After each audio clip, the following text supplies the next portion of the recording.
Anything good on TV last night? Anybody seen? Who watched the Stormy Daniels interview? The adult film star on 60 Minutes detailing her account of having sexual intercourse with Donald Trump over a decade ago. Also alleging a hush money payment that could potentially have violated election law. Ms. Daniels hinting that she might be holding back additional evidence of the affair. She says she is speaking out now in an effort to set the record straight. Here's NBC News' national correspondent, Peter Alexander.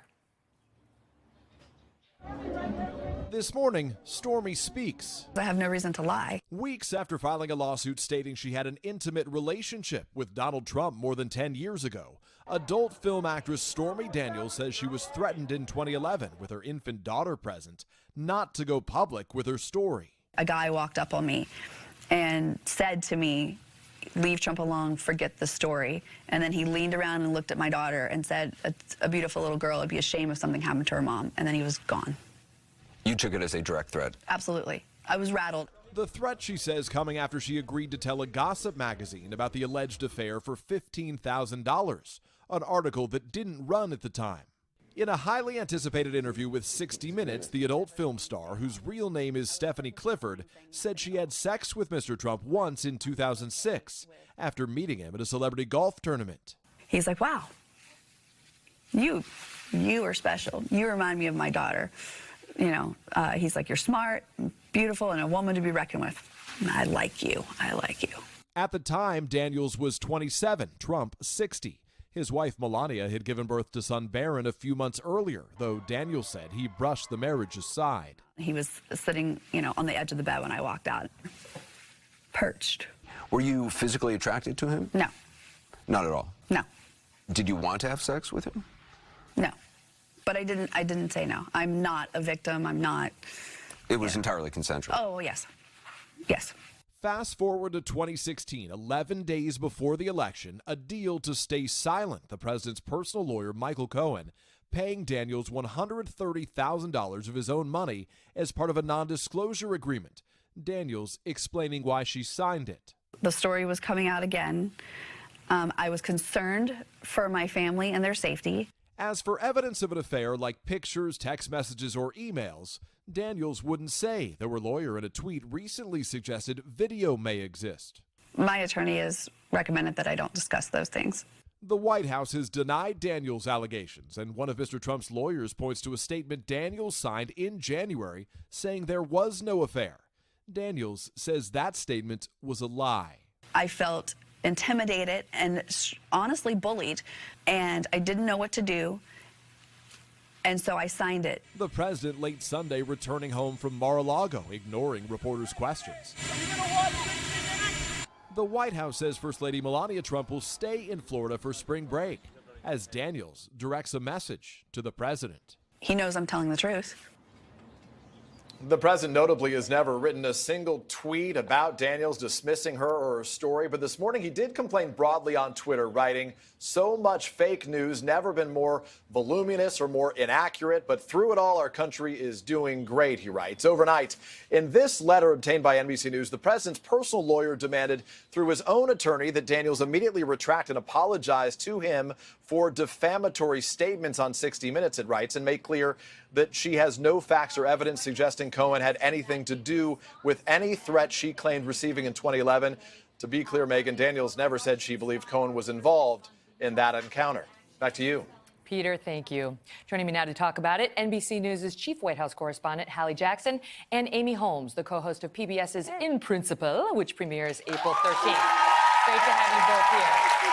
All right, I just want to start with the audience, okay? I just want to start with the audience. Do me a favor. Will you raise your hand if you believe Stormy Daniels? Raise your hand. So virtually everybody believes her. And can I ask you, just as a follow-up, raise your hand if you think this matters. Yes.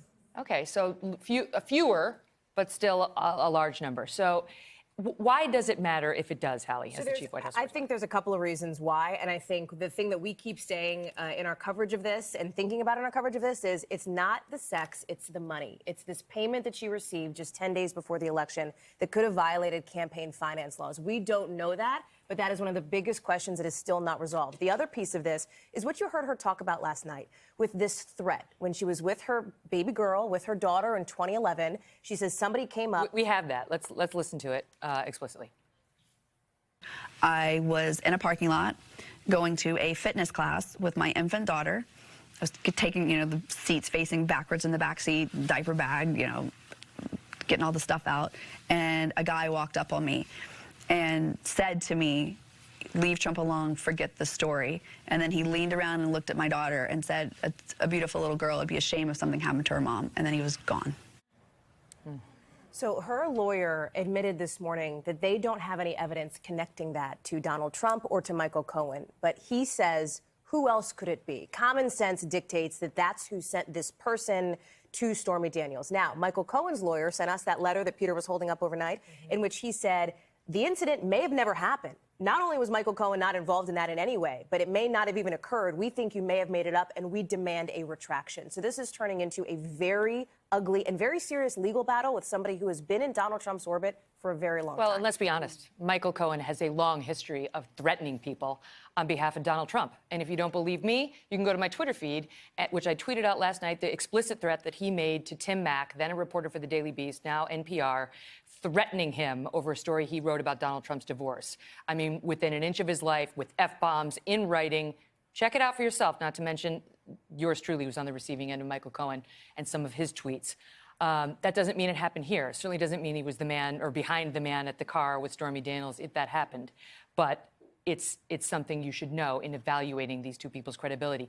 The problem for her is her credibility isn't that great either. She's on record repeatedly saying it didn't happen, that she didn't have this affair. She says it was because she was strong-armed, but she's got two diametrically opposed stories. Right, and that's a problem and one that Anderson Cooper pointed out in the interview. But getting back to that threat, if that happened, of course, that's appalling and possibly illegal. But I was really surprised that 60 Minutes, just as a matter of reporting, didn't try to find any corroborating witnesses, people she might have told at the time, her husband. On the threat specifically, on the affair, the alleged sex, there are corroborating Right, witnesses. but on the threat specifically, because that's very serious. So I was surprised that her lawyer and the reporters at 60 Minutes didn't try to uncover, did you tell a friend at the time? Did you discuss it with your husband? And I can certainly understand if it happened, being very shaken and not wanting to get, tangled up with police and possibly bringing down this, these types of retaliations. But just as a reporting thing, I thought it kind of failed there. I would also point out that with the dangling of the job on Celebrity Don't say Apprentice- dangling. Oh, sorry. No, just kidding. This story makes me uncomfortable. Go ahead. Yes. Oh dear, it's very early in the morning for these shows. Okay. Sorry. I've been on vacation. I'm in a different frame of mind. But again, it would have been a pretty simple matter for 60 Minutes, the producer and the journalist on the story, to call up NBC and Celebrity Apprentice and say, did Mr. Trump ever suggest that Miss Daniels should be on this show? I think that would have offered a little bit more meat, no pun intended, to the story. Oh, God. Oh, man. We can't stop ourselves. Choose my words real carefully here. I do think it's interesting that we saw Donald Trump tweet, and while he didn't reference this specifically, he alluded to fake news. Maybe he doesn't like attacking people individually. Oh, wait. Oh, well, that's part of it. He said nothing about this. I think part of it, Chuck Todd made this point over the weekend that I thought was legitimate. There are other people involved in this story. Other family members involved in this story, that this affects, whether they're allegations, whether they're true, there are people's lives who are sort of here in this. And I wonder if there is some sensitivity around that. So I did think it was interesting that he alluded to this fake news, even if he didn't specifically call out. But can I tell you, there are, when all those women came out about Donald Trump allegedly sexually assaulting or harassing them after the Access Hollywood tape in the campaign, he was not shy about going after them individually, their looks, and so on and so forth. So it is interesting that this specific case is eliciting a different reaction from him. Look, I mean, what happens in somebody's marriage is between the two people in the marriage. The reason this has become a national story is because it continues a theme about Donald Trump and his behavior toward women in general, and because of the money. Because if he's another John Edwards who went to trial on charges that he received illegal campaign contributions from this woman, Bunny Mellon, meant to cover up an alleged affair, before a president. But that case may have been less compelling than this one. Right, but Megyn, there's also another legal question here, and I'm sure a lot of Hollywood celebrities are not very comfortable this morning about what does non-disclosure mean. She entered into this agreement freely. She cashed the check. Yeah. Now apparently there's buyer's remorse. Yep. And she wants to undo this deal. Well, NDAs are not just for even romantic relationships. People in all sorts of service industries, so to speak, And she says sign these types her of defense agreements. is that Donald Trump never signed that agreement, but Michael Cohen did sign it, and the agreement says it's between Stephanie Clifford, that's her real name, and Michael Cohen and or Donald Trump. They're pseudonyms. So I would suggest to you as a lawyer that agreement looks pretty good to me on paper. I don't know about the $1 million that, you know, per disclosure that they're saying they're now going to sue her for. Hello, Today fans. Thanks for checking out our YouTube channel. Subscribe by clicking that button down there and click on any of the videos over here to watch the latest interviews, show highlights, and digital exclusives.